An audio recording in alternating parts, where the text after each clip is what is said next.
Hello 9th class. आज हम आपके संस्कृत सैमुसी में नवम पाठ समझेंगे। सिकता सेतु। सिकता सेतु यानी बालू का पुल या रेत का पुल। इसमें एक ऐसे बच्चे की कहानी है जो विद्या प्राप्ति के लिए तपस्या करना चाहता है, यानी तपस्या के द्वारा वह विद्या प्राप्त करना चाहता है। तो उसको सही रास्ता दिखाने के लिए किस तरह से इंद्र देवता गंगा के किनारे आकर के रेत का या बालू का पुल बनाते हैं और बच्चे को सही रास्ता दिखाते हैं, उसी के ऊपर आपका ये पूरा पाठ है। तो सबसे पहले समझ लेते हैं पाठ के बारे में। शुरुआत में जो दिया हुआ है, प्रस्तुतः नाट्यांश, ये एक नाटक का अंश है, इसलिए नाट्यांश कहा जा रहा है।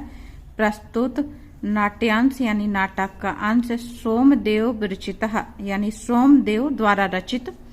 कथा सदित सागरः इत्यस्य सप्तम अध्यायोपरि आधारो तो अस्ति। कथा सरित सागर के 7वें अध्याय पर आधारित है। अस्मिन् नाट्यांशे यानी इस नाटक के अंश में तपसा विद्यालय प्राप्तुम यत्नशीलः कश्चित् तपोदत्त नामकः कुमारः चित्रितः अस्ति। इस नाटक के अंश में विद्या पाने के लिए प्रयत्नशील, यत्नशील का मतलब प्रयत्नशील, तपोदत्त नामक एक बालक को चित्रित किया गया है, या बालक की कथा को चित्रित किया गया। तस्य मार्गदर्शनाय यानी उसके मार्गदर्शन के लिए पुरुष वेशधारी देवराज इंद्र तत्र आगतवान। देवराज इंद्र पुरुष का वेश धर करके यानी वेश बदल करके स्वयं वहां आते हैं। तत्र आगत्य देवराजः, वहां आकर देवराज इंद्र सिकतः सेतु निर्माणार्थम प्रयतते, बालू का पुल निर्माण करने का प्रयत्न करते हैं। एतद दृष्टवा, ऐसा देख करके या उन्हें देख करके, तपोदत्तः प्रहसन वदति किमर्थम भो, तपोदत्त उनका उपहास करता हुआ कहता है, किमर्थम भो, अरे किस लिए, बालू का भी जलबंधम निर्मासी यानी किस लिए गंगा के जल में व्यर्थ ही बालू से पुल का निर्माण करते हो, पुल बनाने का प्रयास करते हो। ततो देवराजः प्रतिवक्ति, तब देवराज ने उत्तर दिया, यद यद अध्ययनम श्रवणम पठनम विना यदि त्वं विद्यां प्राप्तुम शक्नोषि तदा अहमपि बालुकाभिः सेतु निर्माणम कर्तुम शक्नोमि। तब देवराज इंद्र ने जवाब दिया, यदि सुनने, पढ़ने और अक्षरों की लिपि के बगैर, अध्ययन का मतलब यहाँ पे अक्षरों की लिपि के बगैर तुम विद्या प्राप्त कर सकते हो, तो मैं भी बालू से पुल बनाना संभव कर सकता हूँ, यानी तो मेरा भी बालू से पुल बनाना या पुल निर्माण करना संभव है। देवराजस्य अभिप्रायं ज्ञात्वा तपोदत्तः विद्या प्राप्ति कामः गुरुकुलम गतवान। देवराज के द्वारा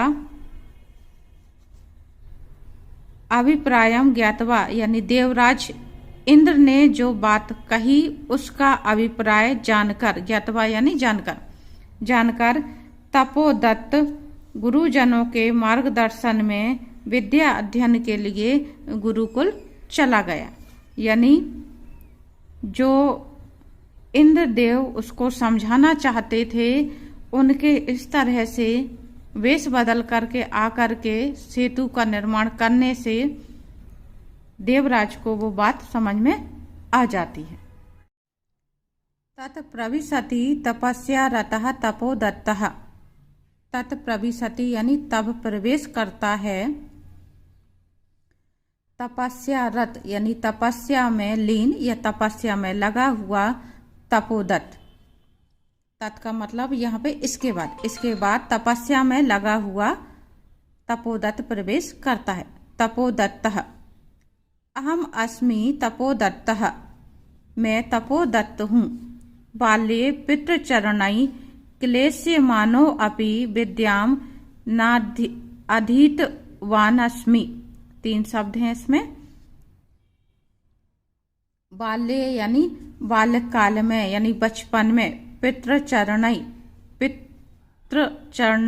क्लेश्यमानो अपि यानी पिता के द्वारा प्रताड़ित किए जाने पर भी, पिता के द्वारा डांट फटकार लगाए जाने के बाद भी, विद्यां न अधीतवान अस्मि, विद्या का अध्ययन नहीं किया। तस्मात् सर्वै, तब से मैं, कुटुम्बिः मित्रैः ज्ञातिजनश्च गर्हितो अभवम्, तब से मैं सभी कुटुंबियों के द्वारा, मित्रों के द्वारा और ज्ञातिजनश्च यानी बंधु बांधवों और सगे संबंधियों के द्वारा अपमानित होता हूँ। ऊर्ध्वं निःश्वस्य यानी लंबी या गहरी सांस लेकर। हा विधे यानी हाय विधाता या हे विधाता। किम इदम मया कृतम, यह तुमने मेरे लिए क्या किया। कीदृशी दुर्बुद्धि आसीत तदा, तब मेरी कैसी दुर्बुद्धि थी। एतदपि न चिंतितम् यत्, यह भी नहीं सोचा कि परिधानैरलङ्कारैर्भूषितो अपि न शोभते नरो निर्माणी भोगीव सभायां यदि वा गृहे। परिधान यानी वस्त्रों से, भूषिता यानी सजा हुआ, और शोभते यानी सुशोभित होता है, निर्माण भोगी यानी मणिहीन सांप की तरह। तो इसका जो श्लोकार्थ हुआ वो हुआ, मनुष्य वस्त्रों से और आभूषणों से सुशोभित होते हुए भी निर्माण भोगी के समान न तो सभा में ही सुशोभित होता है और न ही घर में सुशोभित होता है। निर्माण भोगी के समान यानी जिस सांप की मणि नहीं है, मणि रहित सांप के समान ऐसा न तो सभा में सुशोभित होता है, यानी कहने का जो आशय है वो ये है कि अनपढ़ व्यक्ति न ही घर में सुशोभित होता है और न ही सभा में सुशोभित होता है। किंचित विमर्श, कुछ सोच विचार कर। भवतु किम एतेन, भवतु यानी ठीक है, किम एतेन यानी इससे क्या। दिवसे मार्ग भ्रांतः संध्यां यावद् यदि गृहमुपैति तदपि वरम। दिवसे मार्ग भ्रांतः यानी दिन में यदि कोई मनुष्य मार्ग से भटक गया है और सायंकाल भी वह यदि घर वापस आ जाता है तो बहुत अच्छा होता है। न असौ भ्रांतो मन्यते, तो उसे भूला हुआ या भटका हुआ नहीं माना जाता है। भ्रांतो यानी भटका हुआ। अतो अहम इदानीम तपश्चर्याः विद्यां प्राप्तुं प्रवृत्तो अस्मि। अतो अहम इसलिए मैं तपस्या के द्वारा विद्या प्राप्त करने में प्रयासरत हूँ। प्रवृत्तो अस्मि यानी प्रयासरत हूँ। जलोच्छल ध्वनि ही श्रूयते, जलोच्छल यानी पानी के उछलने की आवाज सुनाई देती है। अये कुतो अयम, अरे यह पानी। कलोच्छल ध्वनि ही महामत्यो मकरो वा भवेत् पश्यामि तावत्। अये कुतो अयम यानी यह पानी के उछलने की आवाज कहाँ से आ रही है। महामत्स्यो यानी कोई बड़ी मछली, या मकर यानी मगरमच्छ, या मगरमच्छ तो नहीं, बा भवेत् पश्यामि तावत् यानी देखता हूँ। पुरुषमेकं सिक्ताभिः सेतु निर्माणं प्रयासं कुर्वाणं दृष्ट्वा साहसम। पुरुषमेकम यानी एक पुरुष को सिक्ताभिः सेतु निर्माण रेत के द्वारा पुल का निर्माण करने का प्रयास करते हुए देखकर, दृष्टवा यानी देखकर हंसने लगता है। हन्तः नास्त्याभो भावो जगति मूर्खाणाम। हाय, संसार में मूर्खों की कमी नहीं है। जगति यानी संसार, मूर्खों नाम यानी मूर्खों की, और नास्त्याभावो नहीं है, अभाव नहीं है। संसार में मूर्खों की कमी नहीं है। तीव्र प्रवाहायाम नद्याम मूढ़ो अयम सिक्ताभिः सेतुं निर्माणुं प्रयतते। तेज प्रवाह, तीव्र प्रवाहायाम यानी तीव्र प्रवाह या तीव्र धारा वाली नदी में यह मूर्ख, मूढ़ो अयम, यह मूर्ख व्यक्ति रेत का पुल बनाने का प्रयास कर रहा है। सट्टहासम पार्श्वमुपेत्य, जोर से हंसकर पास जाकर, पार्श्वमुपेत्य यानी पास जाकर। भो महाशयः, अरे महाशय, किमिदं विधीयते, यह क्या कर रहे हो। अलमलम तव श्रमेण, तुम्हारा यह परिश्रम व्यर्थ है। पश्य यानी देखो। रामो बबंध यम सेतुम शिलाभिर्मकरालय, देखो राम जिस सेतु को, बबंध यम सेतु, राम जिस सेतु को समुद्र में पत्थर की शिलाओं द्वारा बांधा था।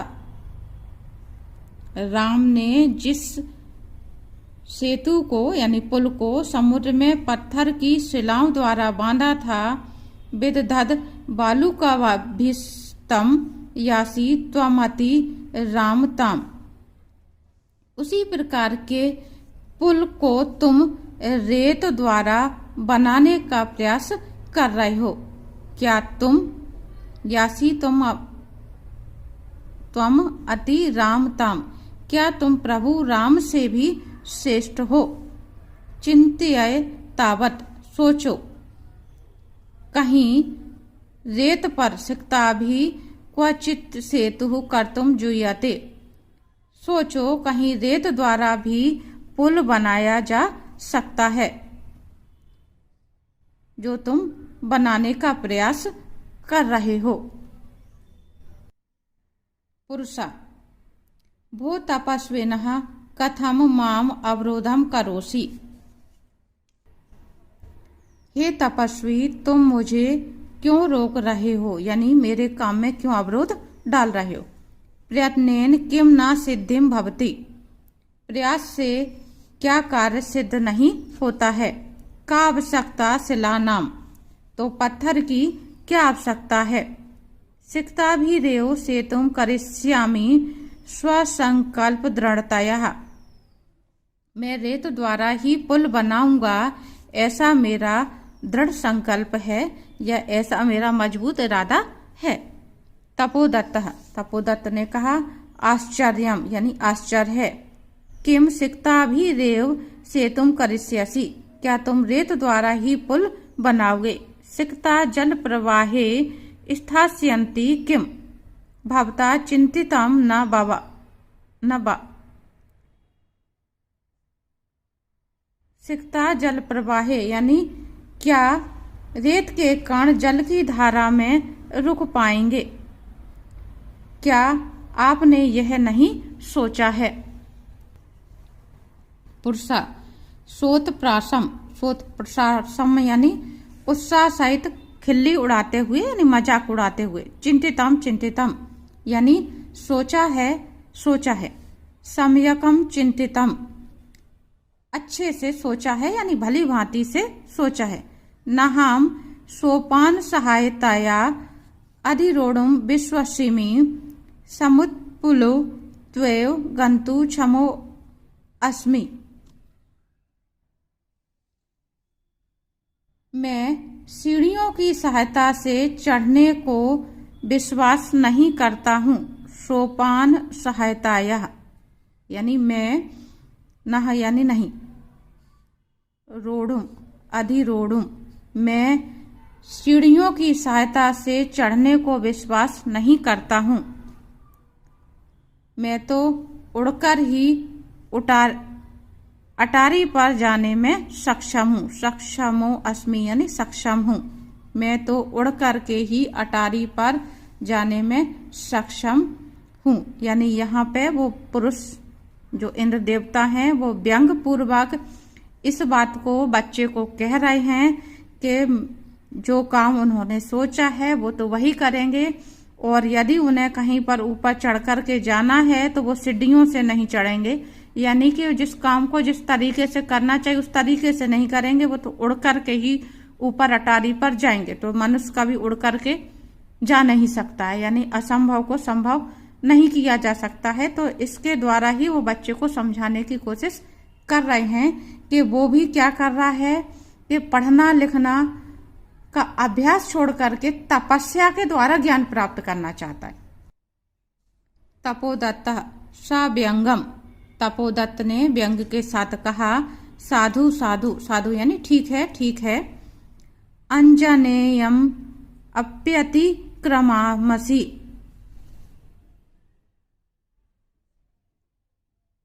अंजने यानी हनुमान जी, अंजनी पुत्र जिनको कहते हैं। तो यहाँ पे अंजने यानी अंजनी पुत्र हनुमान को भी तुम्हारे द्वारा लांघना। क्रमसी पुरुष, सविमर्शम पुरुष सोच विचार कर, को अत्र संदेह, इसमें क्या संदेह है। किंच बिना लिप्य अक्षर ज्ञानम तपोभिरेव केवलम, क्या हो सकता है यदि तुम बिना लिपि और अक्षर ज्ञान के केवल तपस्या के द्वारा ही, यदि विद्या वसे इष्युष्यते सेतुरेश तथा मम, सभी प्रकार की विद्याओं को ग्रहण कर सकते हो तो मैं यह पुल क्यों नहीं बना सकता। यहाँ पे उन्होंने व्यंग पूर्वक उसी बात को सीधे शब्दों में कह दिया जो उस बच्चे को वो समझाना चाहते हैं, और बच्चा उन्हें ये समझाना चाहता है कि रेत पर पुल नहीं बन सकता। तो जब बच्चा ये समझा रहा है कि रेत पर पुल नहीं बन सकता है तो वो यहाँ पे व्यंग पूर्वक उसको उसी बात को दोहरा रहे हैं कि यदि तुम बिना लिपि और अक्षर ज्ञान के केवल तपस्या द्वारा ही, तपो अभिरेव केवलम, तपस्या के द्वारा ही विद्या, सभी प्रकार की विद्या ग्रहण कर सकते हो तो मैं रेत पर पुल क्यों नहीं बना सकता। यानी विद्या अध्ययन के लिए अभ्यास जरूरी है, अक्षर ज्ञान जरूरी है। तपोदत्ता सवै लक्ष्यम आत्मगतम, सवै लक्ष्यम यानी लज्जा पूर्वक, अपने आप पर लज्जा करते हुए सोचता है। आये माम एव उद्देश्य भद्र पुरुषो अयम अधिक्षिपति, यानी ये सज्जन पुरुष, भद्र पुरुष यानी सज्जन पुरुष, ये सज्जन पुरुष तो मुझे ही लक्ष्य बनाकर आरोप लगा रहा है। नूनम सत्यम अत्र पश्यामि, निश्चय ही या अवश्य ही मैं यहाँ पर सत्य देख रहा हूँ। अक्षर ज्ञानम विनयो, अक्षर ज्ञान के बिना वैद्युष्यम वाप्तुम अभिलाषामि, यानी अक्षर ज्ञान के बिना मैं विद्वता यानी पांडित्य को प्राप्त करने की इच्छा करता हूँ। अभिलाषमयी यानी इच्छा कर रहा हूँ। तदीयम भगवत्याः शारदायाः अवमानना, तब तो यह भगवती शारदा का अपमान है। अवमानना यानी अपमान। गुरुगृहम गत्यो विद्याभ्यासो मया करणीयः, गुरुकुल में जाकर ही मुझे विद्या का अभ्यास करना चाहिए। पुरुषार्थरेव लक्ष्यम प्राप्यते। पुरुषार्थ यानी परिश्रम, परिश्रम के द्वारा ही लक्ष्य को प्राप्त किया जाता है। प्रकाशम, प्रकाशम यानी प्रकट रूप में। भो नरोत्तम, अरे मनुष्यों में श्रेष्ठ उत्तम पुरुष। न हम जाने यत को अस्ति भवान, कि मैं नहीं जानता हूं कि आप कौन हैं। भवान मीन्स आप। परंतु भवदिवः उन्मीलितम में नयन युगलम, परंतु आपके द्वारा मेरी दोनों आंखें खोल दी गई हैं। तपोमात्रेण विद्यां वाप्तुम प्रयत्नमानः अहम अपि सिक्ताविरेव सेतु निर्माण प्रयासम करोमि। तपोमात्र यानी केवल तपस्या द्वारा विद्या प्राप्त करने का प्रयत्न करते हुए मैं भी रेत के द्वारा पुल निर्माण बनाने के समान ही प्रयास कर रहा हूँ। तदिदानीम विद्याध्ययनाय गुरुकुलमेव गच्छामि, इसलिए अब मैं विद्या अध्ययन के लिए गुरुकुल में ही जाता हूँ। स प्रणामम गच्छति, प्रणाम करके चला जाता है। आगे आपके शब्दार्थ दिए जा रहे हैं, यह आपको याद करना है, जिससे आपको संस्कृत का अनुवाद समझने में आसानी होगी।